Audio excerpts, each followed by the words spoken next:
Welcome to the last breakfast. Please enjoy the video. Hello everyone. In this video, I will explain how to launch control your BMW M240i. First, make sure your engine is at its optimal operating temperature, which usually means driving for at least 6 miles. You also need to be at a complete stop with your steering wheel perfectly straight. Remember, it's best to only use launch control after your car has passed its initial break-in period, usually around 1,200 miles, to ensure all components are ready for the stress. Now, let's get your M240i ready for its powerful launch. Begin by selecting the Sport Plus driving mode, which optimizes your car's performance settings.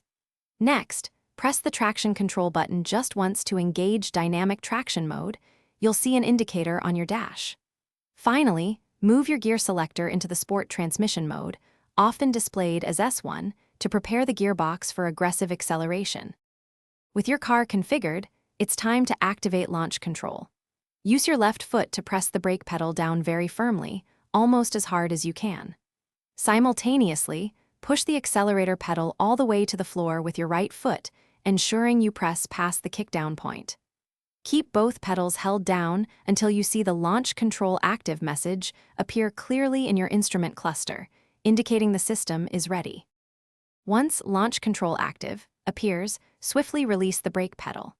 Your BMW M240i will then launch with impressive force, typically building around 11 psi of boost for maximum acceleration. For the best results and to protect your vehicle's components, it's recommended to wait at least 5 minutes between each launch control attempt. This allows the systems to cool and reset, ensuring consistent performance. Thanks for watching. If this was helpful, leave a like and consider subscribing. See you next time.